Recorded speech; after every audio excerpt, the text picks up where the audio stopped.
Mudou a capital para Brasília. Chegou a opção, a transferência da capital para Brasília.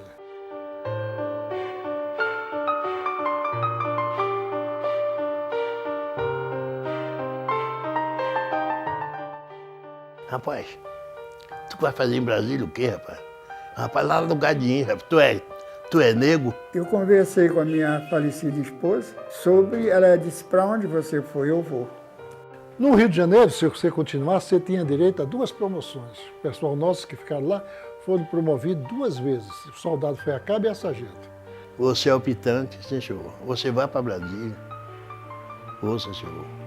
Não faça isso. Fomos taxados de comunista lá.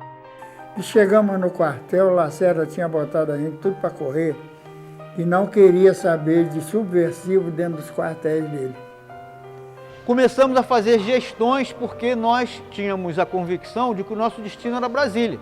Não adiantava nós ficarmos pensando em permanecer no Rio de Janeiro porque não havia espaço para nós lá.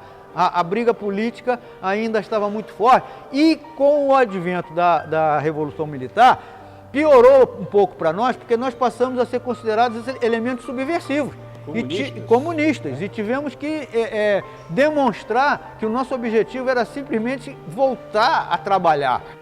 Aí disseram assim, nós chegamos no quartel para trabalhar, o quartel estava fechado, expulsaram a gente de lá e mandaram a gente se apresentar no Ministério da Justiça. Foi isso. Em junho de 1966, aí saiu o Decreto-Lei número 9, que reorganizou a Polícia Militar do Distrito Federal e o Corpo Bombeiro do Distrito Federal, que ainda não era Corpo Bombeiro Militar, era só Corpo Bombeiro do Distrito Federal. Bom, em função de não ter espaço para todos os militares da Polícia Militar virem para Brasília, foi editado no dia seguinte ao Decreto-Lei número 9, o Decreto-Lei número 10. Antes disso, nós não tínhamos quartéis, não tinha nem lugar para botar as pessoas aqui. Aí fizeram um convênio, mandando mais da metade desses optantes para os quartéis da Guanabara. E nesse convênio, aqueles que não pudessem ingressar na PM do Distrito Federal, seriam retornados compulsoriamente para o estado da Guanabara. E assim foi. Foi quando criaram a Escola 15 de Novembro e montaram o QG na rua Graça Aranha. Nós ficamos em situação precária no Rio de Janeiro. Os batalhões que serviam lá na Escola 15, metade de manhã, metade da tarde, porque não tinha espaço. O outro trabalhou lá no Ministério da Justiça, na rua 128, Rua México, 128, quarto andar, que era lá que era o QG. Nós ficamos numa situação crítica lá, e o pessoal não dá valor, tem que dar, né? Eu optei, na época, da opção, não foi para me sair da polícia e nem vir para Brasília. Eu optei para ser da área federal, não é para não ser estadual. E, no entanto, nós viemos para cá ser municipal, ser comandado por um prefeito, na época. Depois da opção, aquela guerra todinha, era demais. Se degenerou uma briga política entre o governo federal e o do estado da Guanabara. De política a gente não tinha nada, só foi da circunstância, né? O Distrito Federal transferido para Brasília e nós optamos, quem queria optar, optou para vir para cá. Começou a se fazer a transferência para Brasília. Foram selecionados 150 homens, cada um deles com uma profissão qualquer que pudesse ter utilidade aqui. Datilógrafo, cozinheiro, mecânico, pintor. Já que vocês optaram para ir para Brasília, que vá com a mão na frente e outra atrás. Isso foi a resposta que o comandante deu para o comandante que vinha para Brasília. Amanhã, às 8 horas, tal hora, às 8 horas, para pegar o ônibus, nós vamos para Brasília, todos. Não tinha conversa. Embarcar, largar a família assim. Mas tem que ir. Não gosto nem de lembrar, porque sai de uma hora para outra assim, meu Deus. Terra que ninguém conhecia, falava tanto de Goiás, eu sonhando por Goiás, mas o que é? Eu tenho que ir mesmo. Embarquei. Embarcado em 3 ônibus da linha Estrada de Ferro Urca, um calor imenso, tinha muito mais a característica de um enterro do que mesmo uma despedida. Nós viemos para aqui com uma roupa na mala e outra no corpo. E a vinda para cá foi mais ou menos 48 ou mais horas. A estrada era muito ruim, os ônibus eram péssimos, de não sei quantas categorias para trás aí. Primeiro que a nossa viagem foi uma viagem muito conturbada. Não tinha asfalto. Comemos poeira até Juiz de Fora. O pessoal contrariado, né? Quando chegamos em Juiz de Fora, o ônibus quebrou.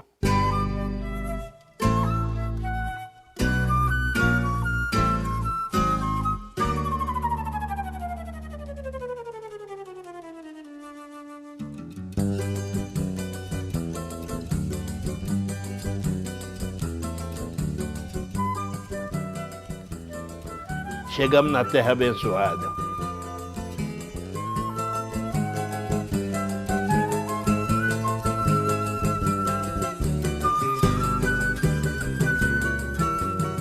Cheguei aqui, chorei que nem criança querendo ir embora, agora não vou embora por dinheiro nenhum. Eu fui ao contrário, eu queria sair do Rio. Jesus mesmo que estava me puxando. Dizia assim, vai que o teu lugar é lá.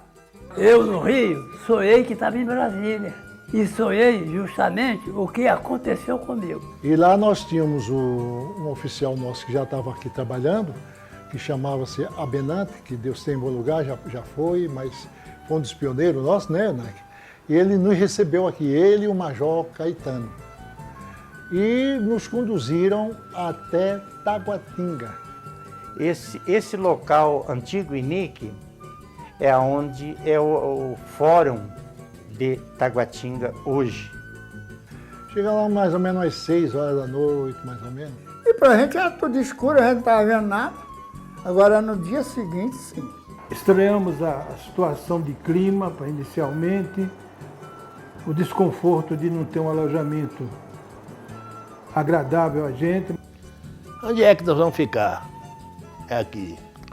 Aí encostamos lá no tal do Forte Apache. Existia uma garagem do DPF que foi esvaziada e botaram camas lá e falaram que ali era o quartel, o alojamento do povo, da PM, né? Então nós ficamos assim, vizinho com o bombeiro, o corpo bombeiro. Tinha uma parte que era do corpo bombeiro e uma parte da PM.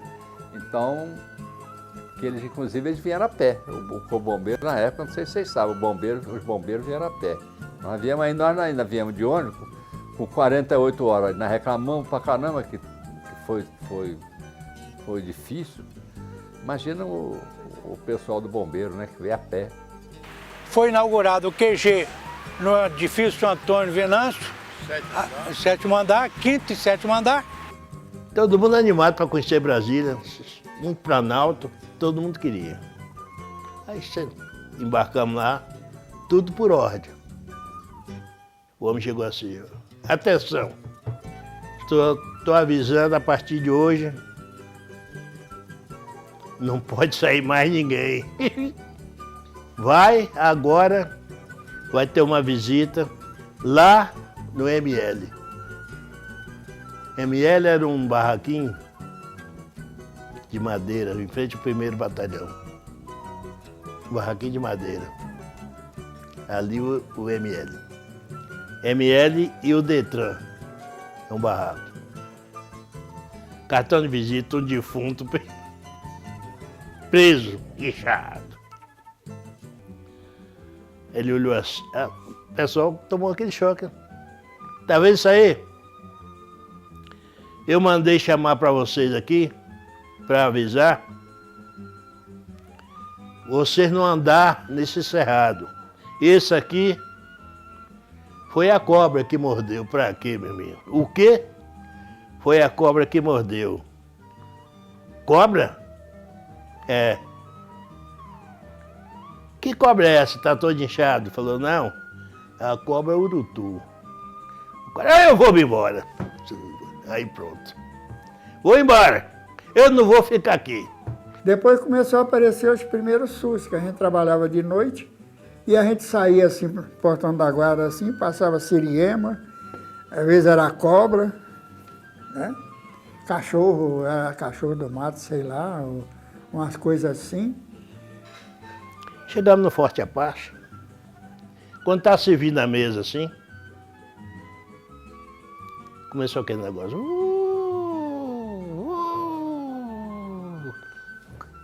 que é isso? O que é isso? Sempre curioso, levantou assim, chegou na porta, olhou assim. Olha, rapaz, vem cá, o que foi? Vem cá. Chegamos lá, estava assim. Que negócio, uma fita vermelha assim, aquele tufão enorme, parece o piano. Olha só, olha só. Como é que pode, rapaz? Olha só. Deus me livre, vou ficar aqui não, vou embora. Isso é lugar de gente. Ô, calma, sempre apaziguando, né?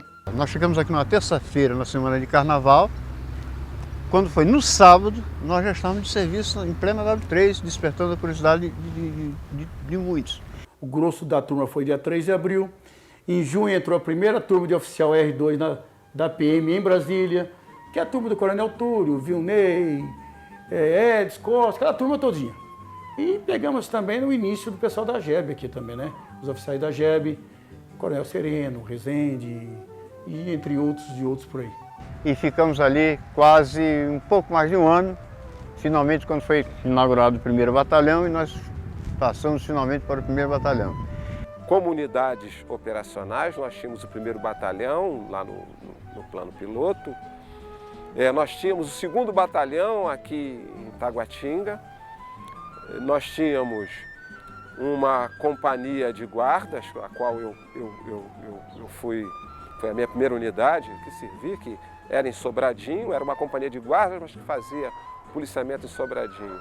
Uma unidade no Gama, que era o centro de formação e aperfeiçoamento. Né? E uma companhia de rádio patrulha. Aí da COE, que era Companhia de Operação Especial, mudou para o... Aí foi a hora que chegou a Patamo. Aí depois da Patamo, veio o BOP. Naquela época, era choque, o caminhão de choque, o carro de choque, era emprestado pelo que ainda era Departamento Federal de Segurança Pública. É que emprestava um caminhão que estava encostado e que tinha que ser dirigido do jeito que estava. Você estava lá porque não prestava, e o que não presta, eles não consertavam. O Departamento Federal de Segurança Pública.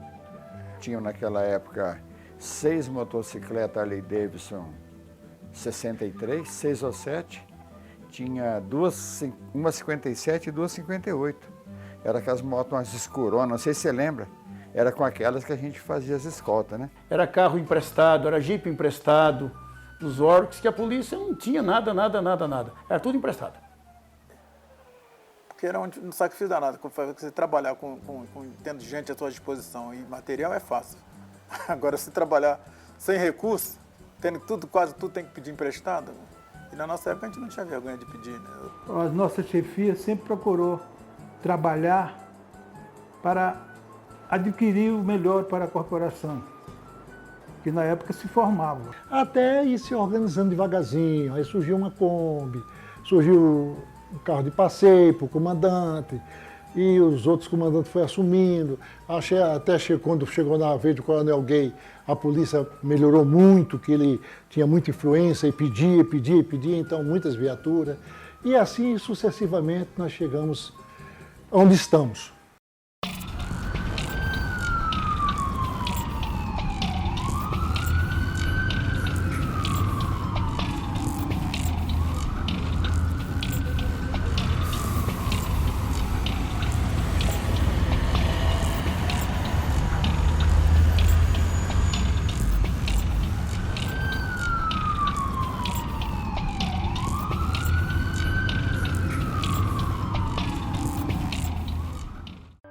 Veio o ano de 1968, a Polícia Militar optou por recrutar R2 do Exército.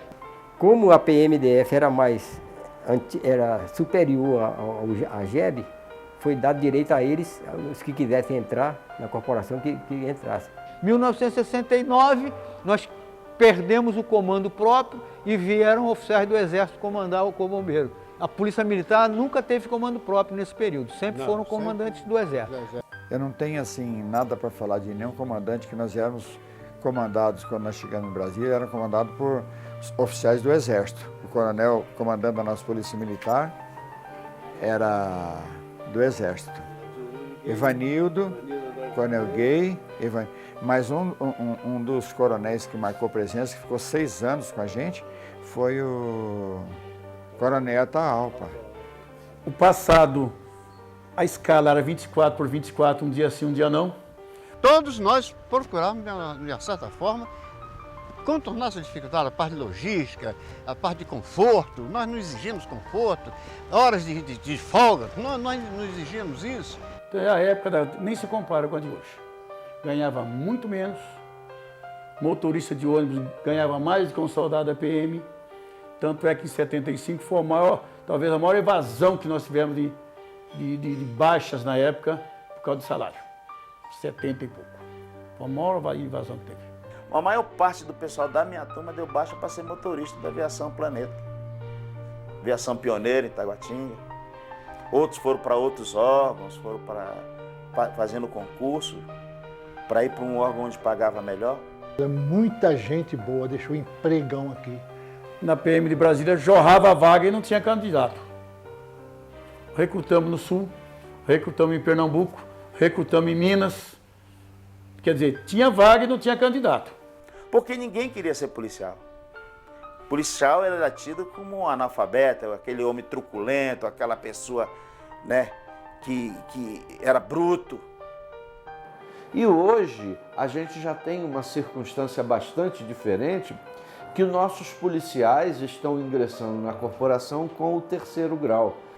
E eu fico muito gratificado hoje de ver a minha corporação valorizada, quando vejo que abre a inscrição para 500 soldados, 1.000 soldados, tem 140 mil inscrições.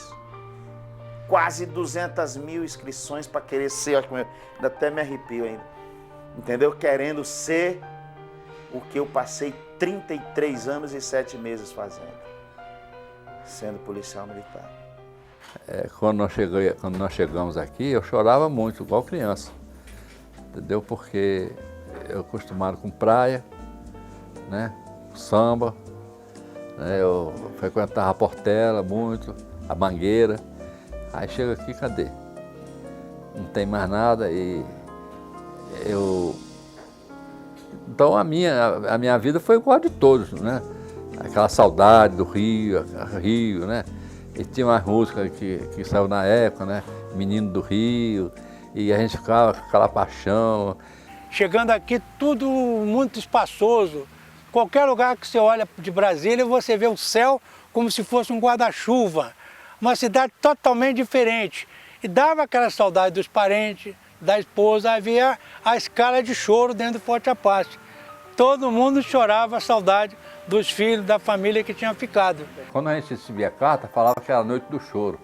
Aí o pessoal da loja velha falava, já estão chorando, todo mundo está chorando, com saudade, né, da gente, da família.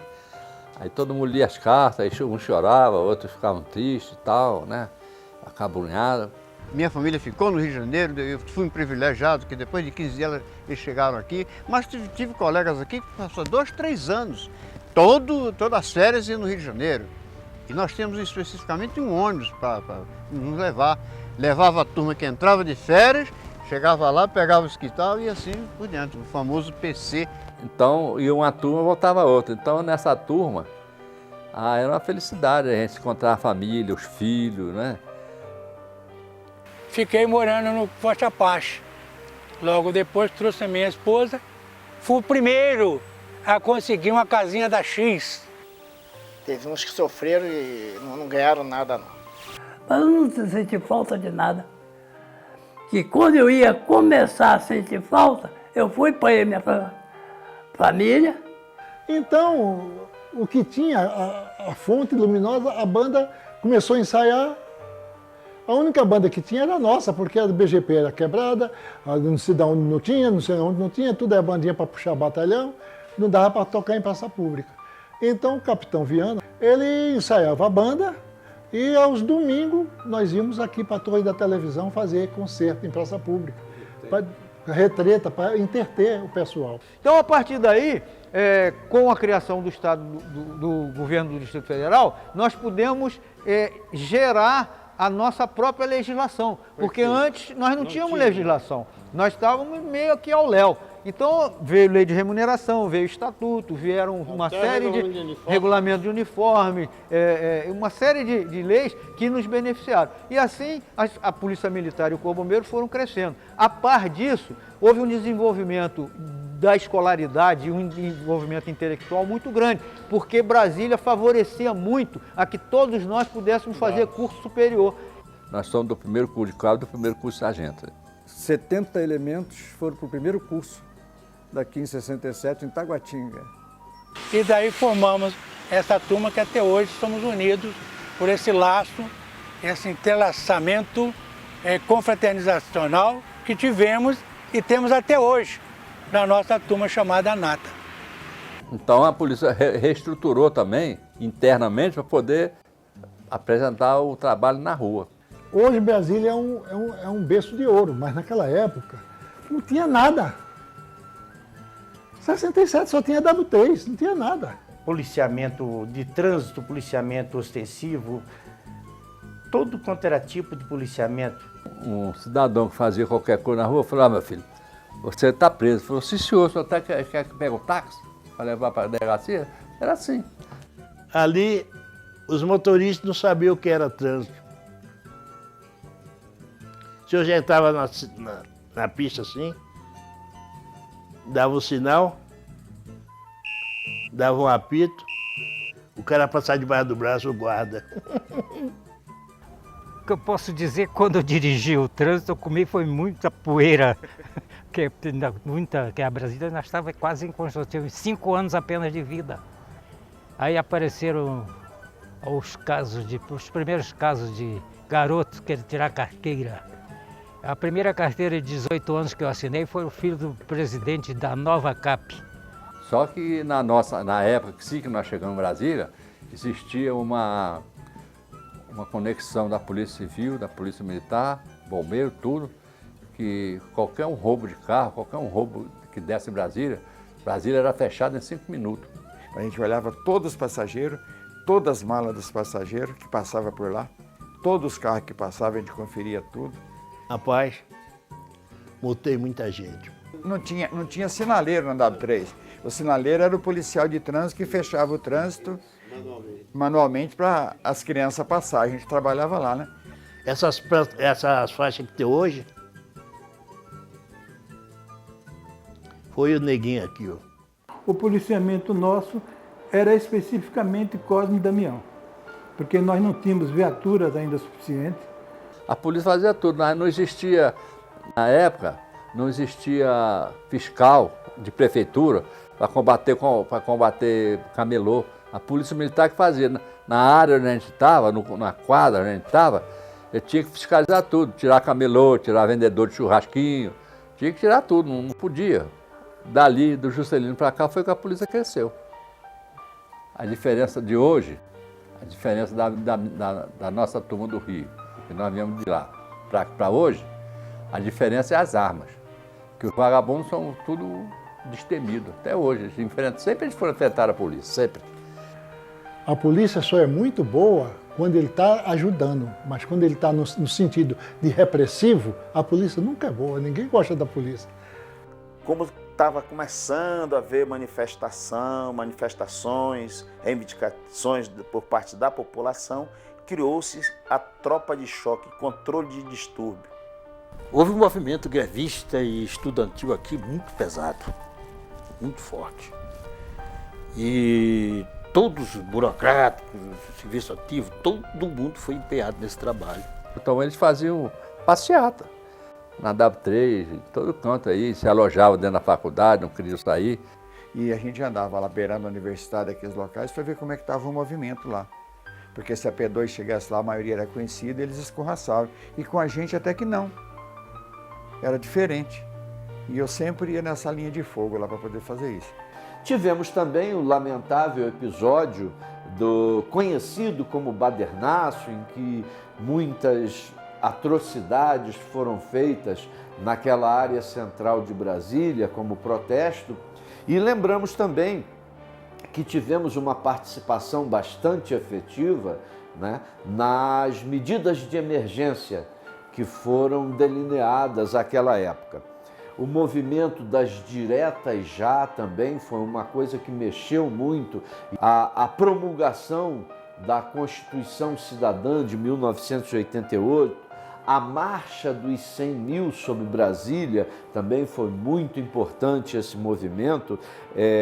A votação do impedimento, do impeachment do presidente Collor, e eu me recordo aí com uma particularidade que na execução desse trabalho nós precisamos utilizar para uma entrevista coletiva de como seria a segurança para essa votação, que haviam manifestações de todo o Brasil. Nossa, escutei todos os presidentes do Brasil que naquela época, todas aquelas escotas dos países que vinham de outro. Também a da Rainha da Inglaterra, realmente essa que você falou da Rainha da Inglaterra, a Copa do México de 70 que o Brasil ganhou, que marcou demais. Aquela foi uma das escotas que a gente pensava que não conseguia nem terminar, porque do aeroporto inteiro, o eixo rodoviário foi tomado de todos os brasileiros que estavam lá naquele dia. A gente quase não conseguia andar de moto. E a rotação do caminhão de bombeiro que eles estavam em cima era muito pouco, então as motocicletas esquentavam demais a perna da gente, né? Você tinha que sair do comboio ali ao lado do caminhão, dar um giro, voltar e continuar de novo para poder aguentar ficar em cima da motocicleta, a gente fazendo a escolta. Mas essa escolta chamou muita atenção. Se não me engano, foi até no Palácio do Planalto, quando eles foram recebidos pelo presidente, e foi lindo demais aquele dia, aquela escolta que nós fizemos. E a gente não tinha radiocomunicação. Das motocicletas também não tinha rádio. O que tinha que fazer era sobre sua responsabilidade e autonomia de cada um, né? Não adianta você ter 4 mil homens na rua se você não sabe o que aqueles 4 mil homens estão fazendo. Porque as viaturas existiam na rua, mas não tinha como você acionar. A não sei que tivesse ela patrulhando, ela estivesse efetuando um patrulhamento naquele momento e deparasse com a ocorrência, ou alguém gritasse e tudo. Então, ela não atendia a chamado. Então, quando foi criado o 190, foi com essa finalidade, que a população pudesse ter um contato, uma ligação, tivesse acontecendo aonde quer que fosse uma ocorrência, então a população teria um número para ligar. Então foi quando, na época, já tinha sido criada a Polícia Feminina, que trabalhava exclusivamente no policiamento feminino.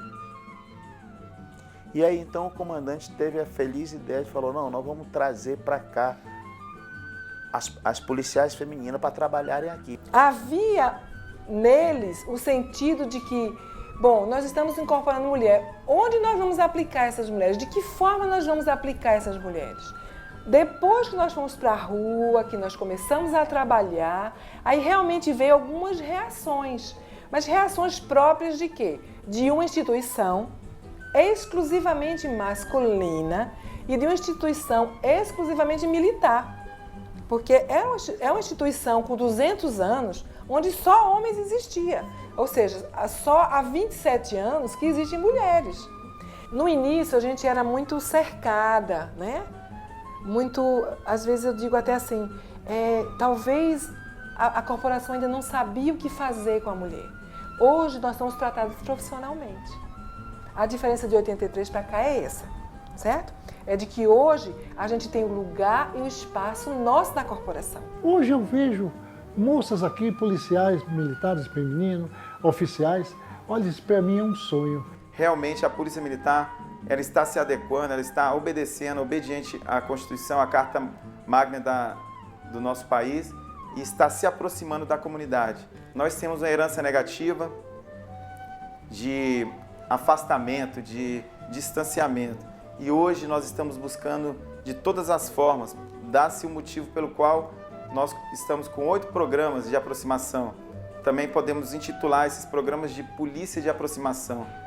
Hoje eu poderia falar, além do trabalho, da atividade fim que o regimento executa, né, em todo o Distrito Federal, mas também de algumas atividades ligadas mais a nossa sociedade, como a escolinha de equitação e um trabalho muito importante que é feito aqui na nossa ecoterapia, né? E a Polícia Militar do Distrito Federal se faz presente juntamente com outros órgãos de defesa do meio ambiente, tais como o IBAMA, o IBRAM, que é o Instituto Brasília Ambiental, o Instituto Local, no combate e repressão a todo e qualquer crime que venha afligir a natureza. E como diz o nosso lema, a natureza é o nosso maior patrimônio, preservá-la é a nossa missão. Fizemos a cabe toda ali. E outra coisa, fizemos aquilo ali riscando no chão. Como ele disse, sem engenheiro, sem nada, riscando no chão e subindo. E tomada de preço, né? Quem era mais barato. Hoje não está mais obrigatório, acho que você sabe, mas era obrigatório o desconto assim que você entrava para PM, para CAB. Nós fizemos aquela aula magnífica lá. Cresceu em patrimônio, melhorou em assistência social, melhorou como um conglomerado de consumo para a família policial e militar. Aí chegou Rui Sampaio da Silva, comandante-geral. O que ele fez? Pegou aquilo lá para DP. Então tá lá, você vê DP, hoje a CAB só tem lá o quê? Essa parte administrativa ali que trata que é muito bom esse convênio de saúde que eles fizeram, é muito bom, porque nós não temos, nós estamos desamparados. O Hospital da Polícia era para estar pronto há muitos anos. Nós éramos tão pouco que a gente chegava no CEMESO, que depois passou a ter o nome de Policlínica, era CEMESO, que era Centro Médico Social. Chegava um de nós lá com um pouquinho de doente, com uma doença, uma gripe ou qualquer coisa, todos os médicos vinham correndo para saber o que acontecia. Porque nós éramos pouco. Então, todos queriam auxiliar para que nada acontecesse errado com ninguém. Hoje, eu acho que a Polícia Militar progrediu muito, mas ainda há algo que é necessário ser feito dentro da corporação. Entendeu? Problema, por exemplo, de saúde. Que apareça um oficial novinho com vontade de trabalhar e que faça e que fique na história da Polícia Militar, Hospital da Polícia Militar do Distrito Federal. É um sonho nosso que nossos filhos estudassem também dentro da corporação. Pessoal, não sei se é o sofrimento, o efetivo era bem menor. Que hoje nós ficamos muito felizes em ver o desenvolvimento. O povo de Brasília pode se orgulhar de ter uma polícia militar de primeiro mundo e um corpo de bombeiros também de primeiro mundo. Hoje eu vejo a Polícia Militar voando na minha cabeça aqui com um helicóptero, meus olhos enchem de lágrimas, de tanta emoção, de tanta felicidade e ver. Eu olho para o céu, vejo um helicóptero com a sigla da Polícia Militar, para mim é um sonho. Nós chegamos aqui, não tinha móveis, não tinha nem lugar de sentar, era aquela dificuldade toda.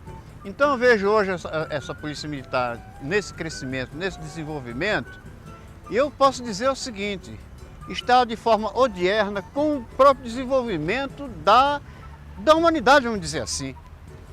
A polícia cresce em função do próprio desenvolvimento da comunidade.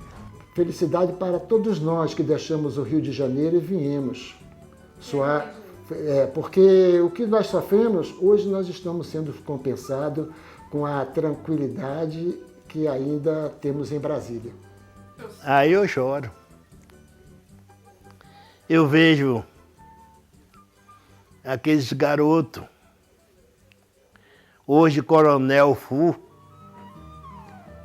cabeça diferente, com inteligência total. Aí eu me lembro.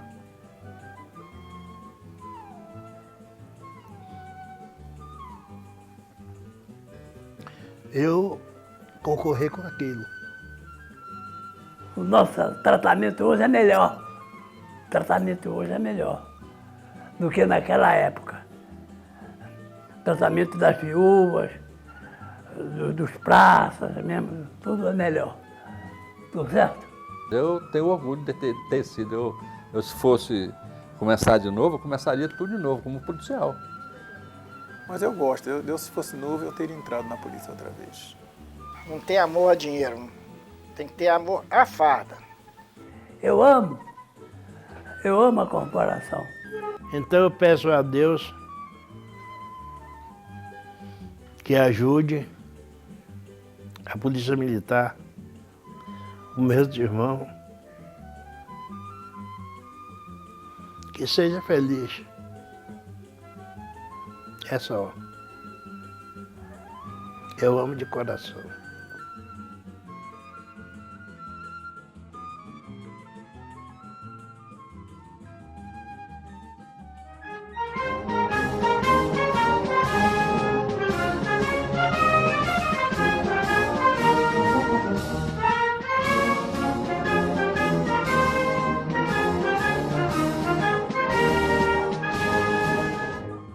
A CAB homenageia também aos honrosos, ex-comandantes gerais e ex-subcomandantes que passaram pela gloriosa e bicentenária corporação, os quais enfrentaram desafios originais de suas épocas e que certamente, em algum momento da história, abdicaram de suas próprias vidas para doarem-se por completo à instituição militar.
Brasília, que é a capital